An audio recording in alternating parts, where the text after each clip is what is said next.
heavy Japan.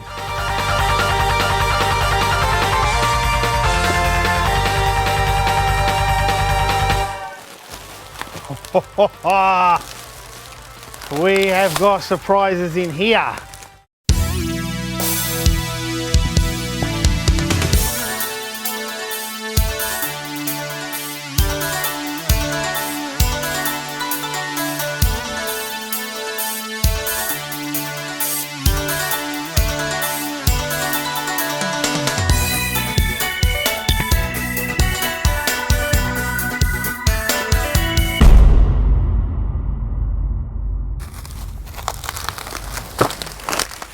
Just when I thought all the unpacking's done, now I've got to take off this bubble wrap. What is this?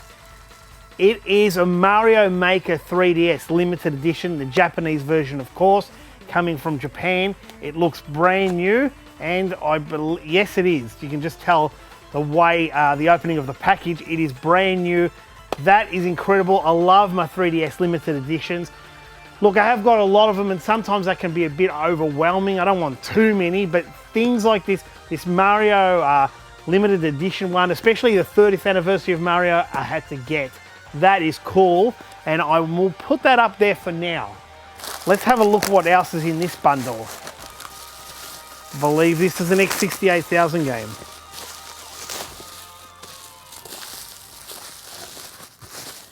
And it is an X68000 game. It's Video Anthology 8, and that is Exciting Hour.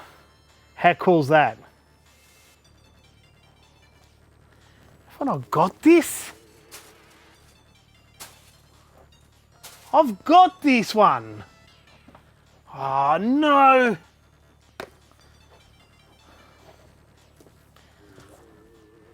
I thought we did this last time. Now I've got two of them. Love it. Exciting Hour. The wrestling game Exciting Hour. So it's a Video Game Anthology 8. Sometimes my contact forgets to mark off things he's already sent me, and I think he has forgotten that, but that's okay. I will work out what to do with the other one. He may want it for himself. I'll put that one up there. Hate when I get things doubles, but it does happen quite a lot. Look at this. This is interesting. It's been wrapped up. Why?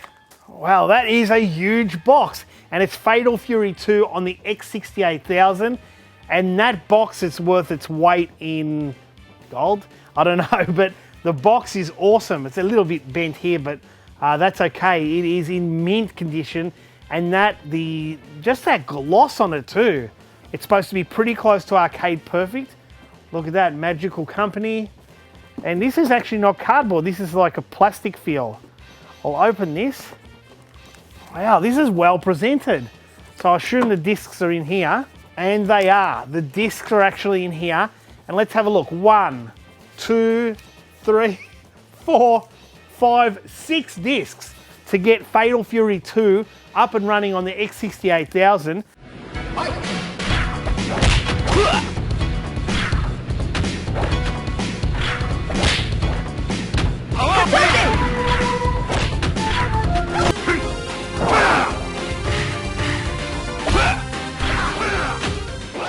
That is very, very cool. I'll put that up there.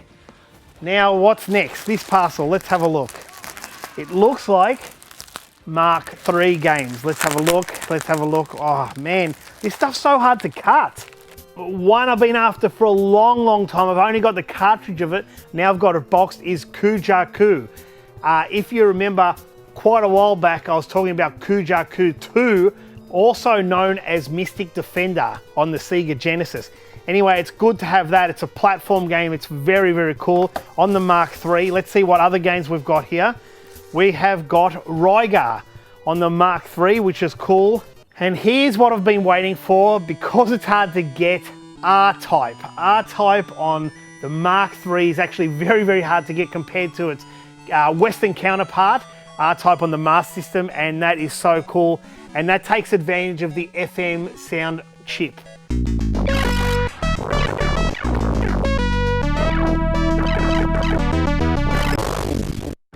It's Fantasy Zone 2 on the Mark III, And I've got to say the box is in fairly reasonable condition. Keep in mind, they're small cardboard boxes and we know what happens with that. They get bashed around and they really fade apart. Well, I don't know what this is. This has really got me.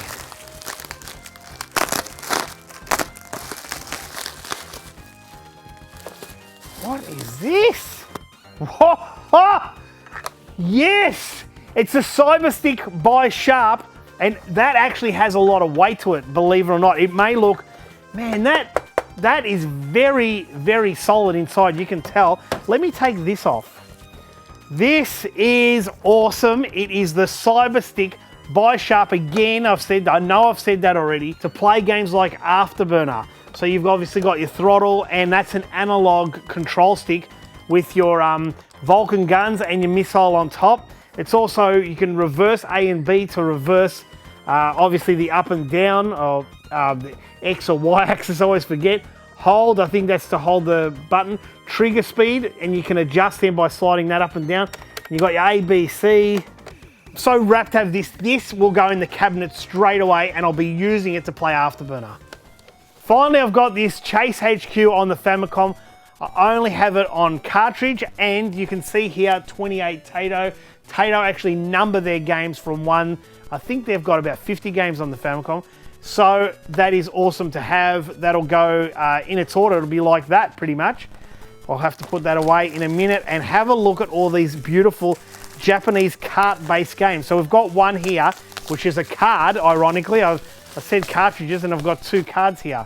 So both for the SG-1000. So with these 2 Mark III games, I'm positive that's Hero, which is a great game by Activision. And this looks like Dragon Wang. I'm pretty sure that's the title of it.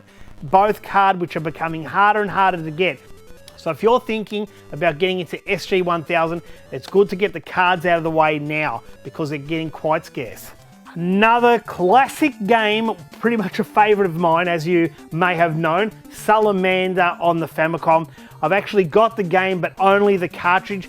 And then I bought one from someone else, and it was actually a bootleg box. It had no credits at the back, so no copyright writing or anything like that, and no Konami logo. So now I've finally got the original box, Salamander, classic game. That will go there for the Salamander stuff. And let's open up these SG-1000 kart games. So I've got some awesome SG-1000 games in here. Hyper Olympics, Pro Wrestling, Mahjong, Sinbad Mystery, but one I've been hanging for is Lode Runner.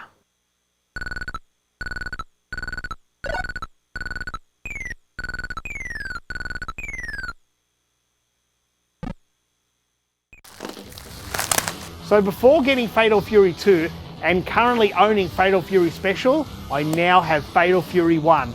All the Fatal Furies on the X68000.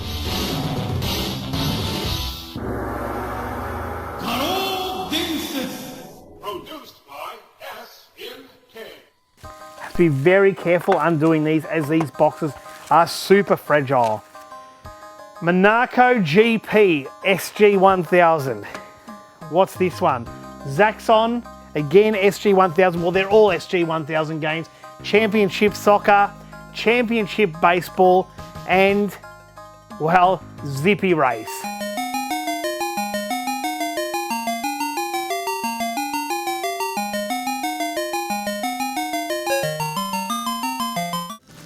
What about when you're opening something and you just saw what it was and you're trying not to get too excited because you want to actually see the whole artwork?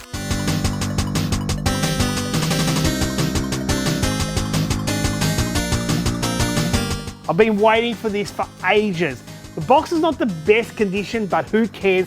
I just want to play on the SG-1000 with these handlebars. It looked fun back in the day. I've seen heaps of Sega commercials, and this is one I had to get.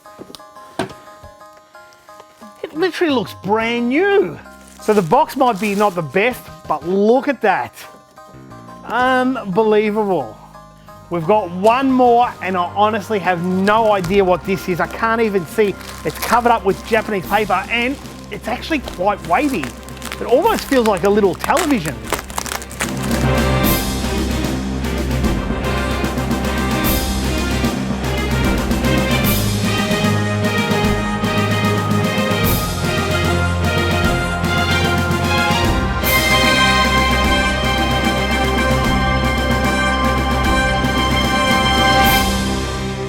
couple of Xboxes with some control pads. Okay, so it looks like a standard black Xbox, nothing special about it. Pretty grubby, pretty dusty, nothing special or anything to write home there. An Xbox 360 controller and another Xbox 360 controller, which is wired, so it's not a remote. A cable, and this is quite hard to find in, well, anywhere. So this may look like just an ordinary Xbox that's kind of see-through black, but it's a limited edition one that came out in Japan, also known as Smoke or see-through black. There's a few different names, but Smoke's the common one, or Crystal Black. That was another one. It could definitely use a cleanup. It would have been awesome to have a box, but it's better to have it than not at all. Well, there's a lot to look at here, a lot to put away, so I better get to it.